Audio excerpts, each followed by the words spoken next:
Hello everyone, welcome to new video. आज के इस वीडियो में आप सभी को गुणनखंड ज्ञात करना सिखाएंगे। तो सबसे पहले एक चीज़ सीख लीजिए, गुणनखंड क्या चीज़ है। जैसे यहाँ पर मैं लिख दूँ 10, लिख दूँ 10 और मैं बोलूँ कि इसका गुणनखंड क्या होगा, तो 10 को आप किस तरह से लिख सकते हो। 10 को आप 2 इंटू 5 लिख सकते हो, यानी 2 गुणे 5। तो ये जो 2 गुणे 5 है, यही 10 का क्या है, गुणनखंड है। आई चीज़ें समझ में। अब जब मैं प्रश्न बताऊंगा आप आराम से समझ लोगे कि गुणनखंड क्या चीज़ है। जैसे यहाँ पर 4xy प्लस 12x लिखा हुआ है, बोलेगा कि गुणनखंड ज्ञात कीजिए। तो कैसे होगा, तो 4 को आप किस तरह से लिख सकते हो, 4 को आप 2 गुणे 2 लिख सकते हो। इसके बाद देखिए xy लिखा हुआ है, इसका मतलब अगर इनके बीच में कोई भी चिन्ह नहीं है तो ये 4 इंटू एक्स इंटू वाई लिखा हुआ है, तो इसे आप इस तरह से इंटू एक्स इंटू वाई लिख सकते हो।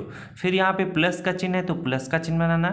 12 को आप किस तरह से लिख सकते हो, 12 को देखिए जिसका गुणनखंड मान लीजिए न करने आपको आए, इस तरह से आप 12 लिखिएगा। अब इसमें छोटी संख्या से भाग दीजिएगा, 2 से भाग दोगे 2 छंग 12 होगा, 2 से भाग दोगे 2 तिहाई 6 होगा, और 3 से इसे काटोगे 3 एक के 3 होगा।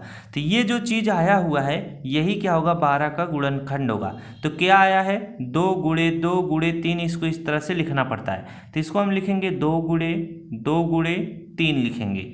अब यहाँ पर यक्स लिखा हुआ है तो इंटू हम क्या करेंगे, यक्स लिख लेंगे।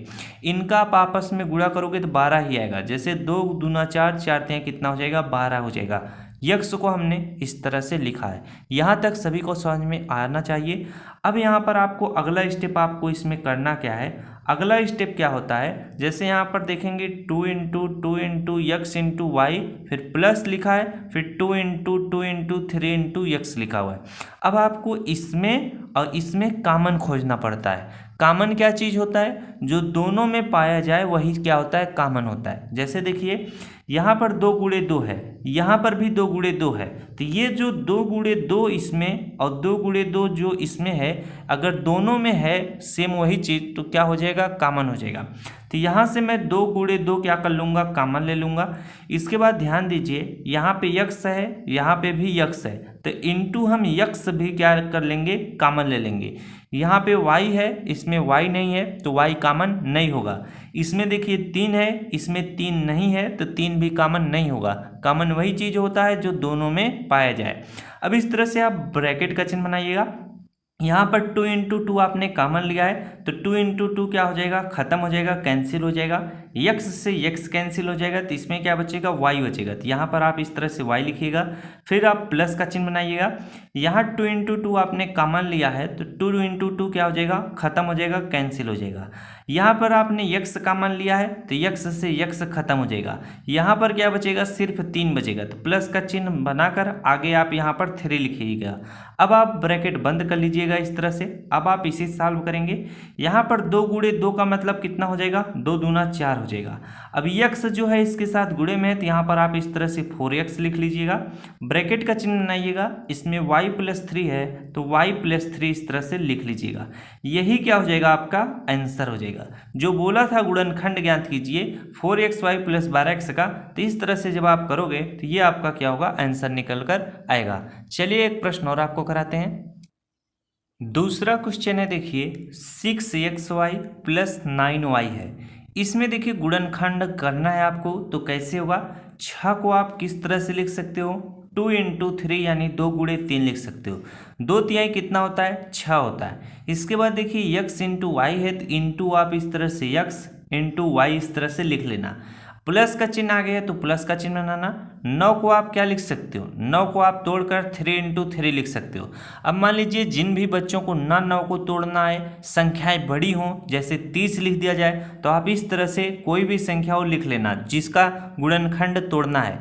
तो 9 का गुणनखंड निकालना है तो 9 को इस तरह से लिखिएगा। फिर इस तरह से आप चिन्ह बनाकर 3 से काटिएगा। जिस संख्या से सबसे छोटी संख्या से अगर कटे उसी से काटना। 3 त्रिका कितना होगा, 9 होगा। 3 एक कम कितना होगा, 3 होगा।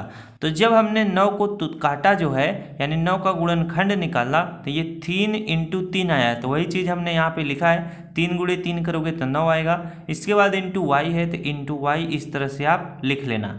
अब आपको करना क्या है, इसमें और इसमें कॉमन खोजना है। तो कॉमन क्या चीज़ होता है, जो दोनों में पाया जाए वही कॉमन होता है। तो यहाँ पर देखिए 2 है, इसमें 2 नहीं है तो 2 कॉमन नहीं होगा। इसमें देखिए 3 है, इसमें 3 है, लेकिन आपको ध्यान देना है इसमें एक ही 3 है, इसमें 2 3 है, तो क्या कॉमन होगा? 2 3 कॉमन होगा कि 1 3? 1 3 कॉमन होगा। क्यों? क्योंकि इसमें 1 3 है, इसमें 2 3 है, जबकि अगर इसमें भी 2 3 होता तो 2 3 इसका और 2 इसका कॉमन बन जाता। चलिए अब आप आराम से समझ गए हो, 1 3 इसका क्या हो जाएगा? कॉमन हो जाएगा, क्योंकि 3 इसमें है, 3 इसमें भी है। अब यहाँ पर यक्स है, इसमें यक्स नहीं है तो यक्स कॉमन नहीं होगा। यहाँ पे वाई है, इसमें भी वाई है, तो वाई क्या हो जाएगा? कॉमन हो जाएगा। यानी 3 इंटू वाई आपने कॉमन ले लिया है। तो यहाँ पर देखिए 3 से क्या हो जाएगा? 3 कट जाएगा, वाई से क्या हो जाएगा? वाई कट जाएगा, तो बचेगा क्या? 2 इंटू यक्स बचेगा। तो इसे आप क्या लिख सकते हो? 2 यक्स लिख सकते हो।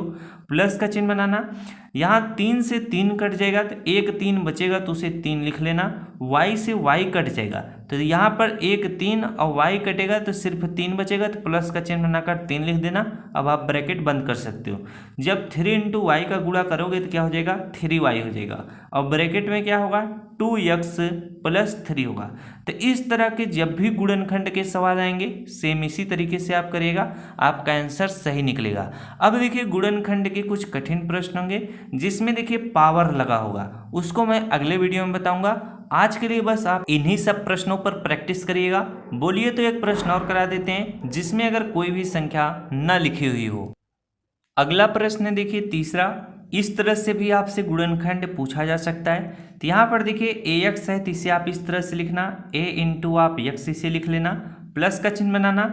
ay है तो इसे आप a इंटू वाई लिख सकते हो, प्लस का चिन्ह बनाना। a और z है तो इसे आप a इंटू जेड लिख सकते हो।